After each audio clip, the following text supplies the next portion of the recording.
Everyone, welcome back to my channel. তো থাম্বনেলের সাথে পিছনে ব্যাকগ্রাউন্ডটা ম্যাচ করছে না জানি, অবাক হওয়ার কিছু নেই, কারণ ভিডিওটা যখন শ্যুট করেছিলাম আমি তখন কিন্তু আমি ছিলাম দিল্লিতে, আর এখন আমি চলে এসেছি কলকাতায়। মানে ইন্ট্রোটা ওখানে দিল্লিতে শ্যুট করার একদমই টাইম পাইনি, তাই জন্য ভাবলাম ফাঁকা জায়গা একদম শান্ত পরিবেশে ইন্ট্রোটা শ্যুট করব, তাই বাড়ির থেকে চলে এসেছি কৈপুলে। এখানে এসে কিন্তু ইন্ট্রোটা ভিডিওর মেন কন্টেন্ট সেটা হচ্ছে স্ট্রিট ফুডস অফ দিল্লি।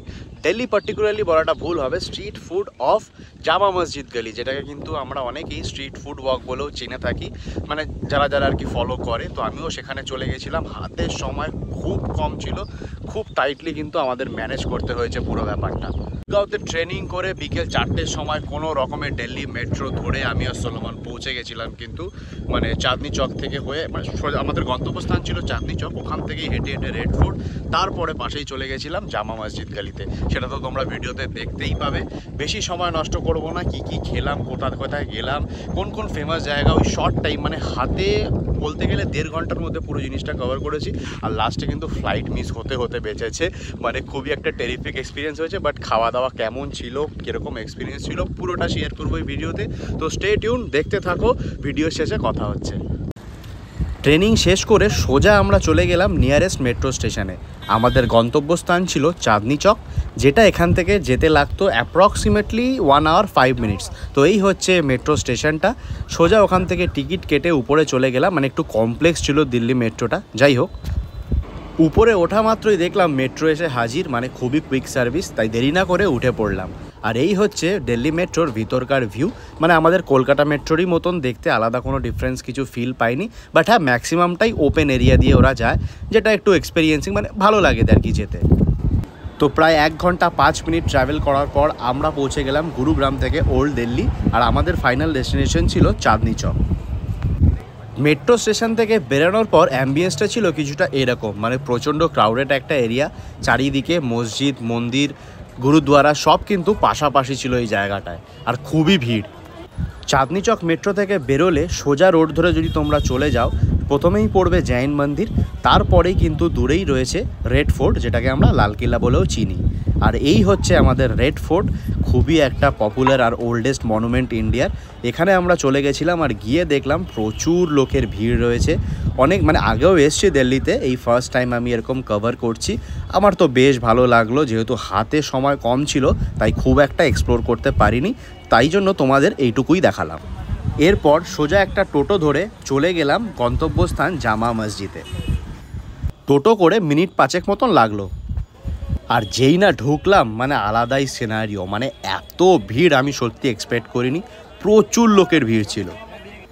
তো যাই হোক, জামা মসজিদের প্রচুর ভিড় ঠেলে আমরা এগিয়ে গেলাম স্ট্রিট ফুড গলির দিকে, যেটা কি না একদম উল্টো দিকে ছিল। এত দূর যখন আসলাম, জামা মসজিদটাও তোমরা একটু দেখে নাও।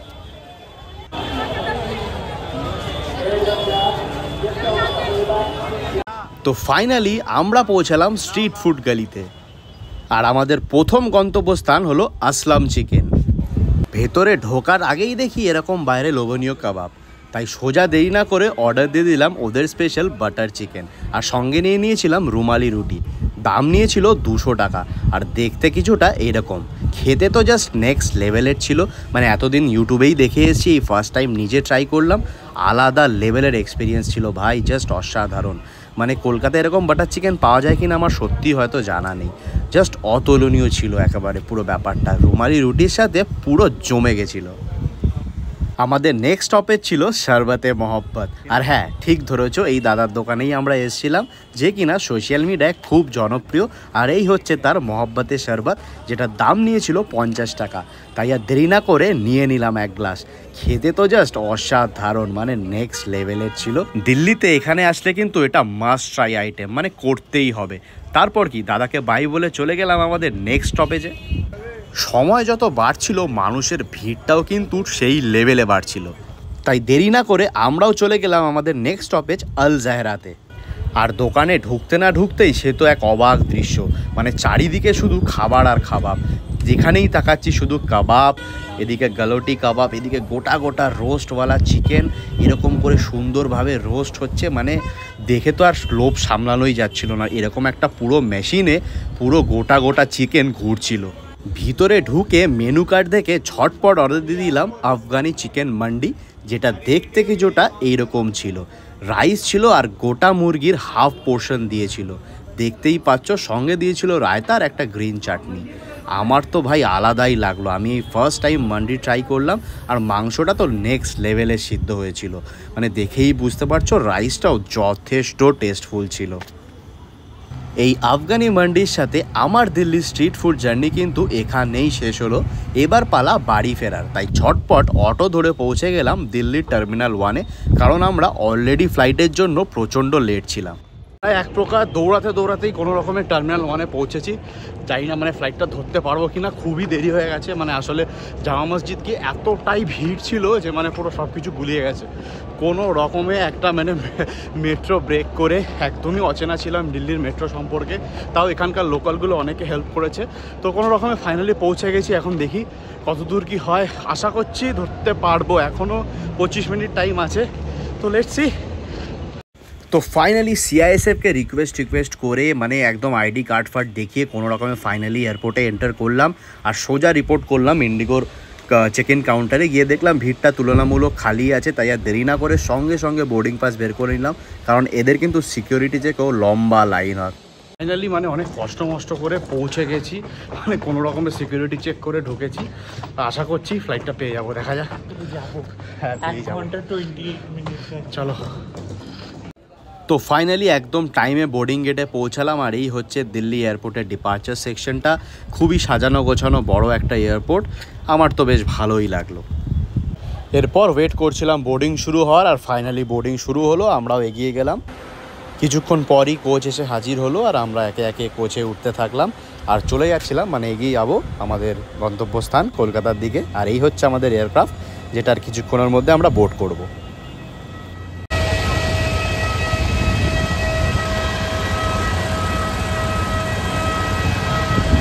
এরপর আর কি যেটা হয়, দিল্লিকে বাই বলার পালা। ঠিক সময়েই ফ্লাইটটা ডিপার্ট হলো, আর আমি এগিয়ে গেলাম আমার শহর কলকাতার দিকে। তো আই হোপ তোমাদের সবার ভালো লাগলো ভিডিওটা।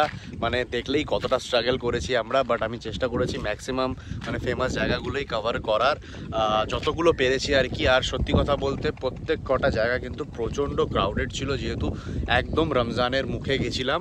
আর জামা মসজিদের ভিড় তো মানে জাস্ট নেক্সট লেভেলের ছিল, মানে এক্সপেক্টেড ছিল, বাট এতটা আশা করিনি। বাট একটা আলাদা অন্যরকম অনুভূতি হলো। পুরো এক্সপিরিয়েন্সটাই কিন্তু বেশ ভালো ছিল, একটু হেকটিক ছিল বটেই, বাট খাওয়া দাওয়া টেস্ট ওয়াইজ কিন্তু নো ডাউট দি বেস্ট ছিল। মানে কেন দিল্লির স্ট্রিট ফুড এত জনপ্রিয় সেটা কিন্তু ওখানে না গিয়ে না খেলে একদম বোঝা সম্ভবই নয়।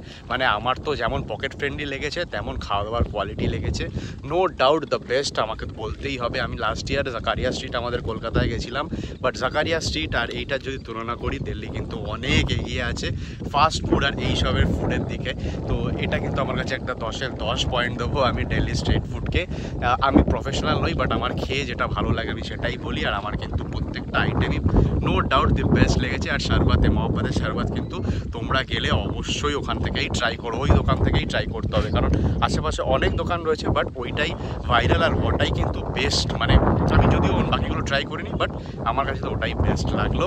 তো আশা করি তোমাদের সকলও ভালো লাগলো। তোমাদের এই ভিডিওটা দেখে কোন জিনিসটা সবথেকে বেশি লোভনীয় লাগলো, কোনটা তোমরা টেস্ট করতে চাও, অবশ্যই কমেন্ট করে জানিও। আমি কিন্তু আবার ফিরবো নতুন একটা কন্টেন্ট নিয়ে। আজকের ভিডিওটা এইটুখানি, এখন সিরিজ চলতে থাকবে, মানে ট্রাভেল ব্লগের সিরিজ, তো সেটাই কন্টিনিউ করার চেষ্টা করব। দিল্লির চ্যাপ্টার এখানেই শেষ, আর দিল্লির ব্লগটা বাড়াবো না। তো দেখা হচ্ছে খুব তাড়াতাড়ি, স্টে টিউন, সবাই ভালো থেকো, টাটা।